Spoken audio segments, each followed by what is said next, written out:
ce qu'il faisait plaisir à Dieu. Et il n'a jamais tendu la main à Dieu pour demander quoi que ce soit à Dieu.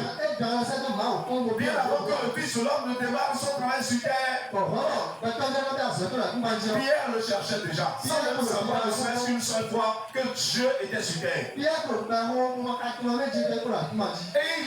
s'imaginait, il disait, si Dieu pouvait prendre chair pendant que moi je suis sur terre, j'allais me sacrifier de la tête aux pieds pour que son œuvre puisse prospérer. J'allais me sacrifier pour que son œuvre puisse prospérer. Ne sachant pas que Dieu était déjà sur terre.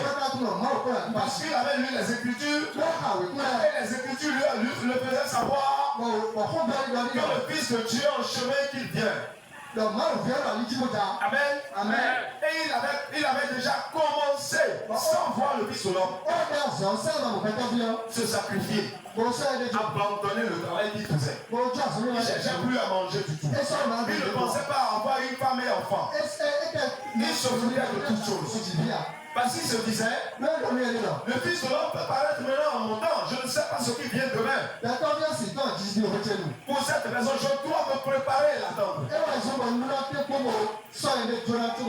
Ainsi, quand le moment était venu et que le Fils de l'homme est apparu, Pierre l'a saisi en même temps. Je t'attendais déjà. Tu ne peux plus partir m'échapper. Aujourd'hui, toi et moi, nous sommes devenus un. Et ta mission sur terre est devenue ma mission sur terre. Et par l'obligation, je dois tout faire pour que la volonté du Père soit accomplie. Amen. Qui est comme ça ici? Levez la main, je veux voir. Amen. Amen. Ne vous inquiétez pas. La façon dont nous sommes en train de faire, comment on appelle quand? Nous sommes en train de prêcher, c'est le terme qu'ils utilisent. Je n'ai pas le choix. Hein? Amen.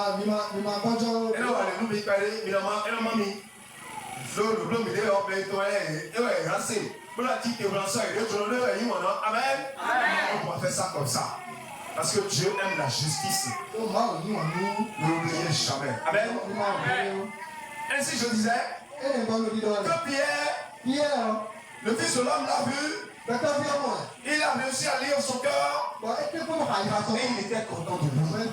Et il a dit en son petit cœur, voici celui qui doit rester ensemble avec moi. Et celui-là, je dois tout lui confier. Amen. Et pendant ce temps-là, en même temps, Paul lui courait vents et marées pour devenir comme les pharisiens.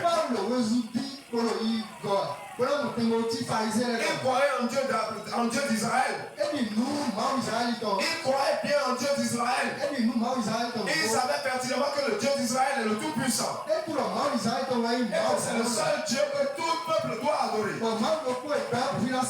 Mais lui, en ce moment, il végétait dans la peau des pharisiens.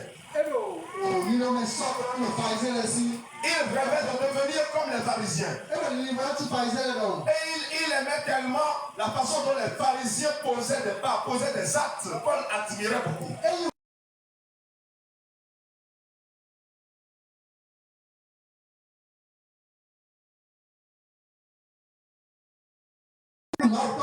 Pierre, lui, détestait les pharisiens. Dans sa croyance en Dieu, il les détestait. Il les détestait pour quelle cause? Parce qu'il se disait en lui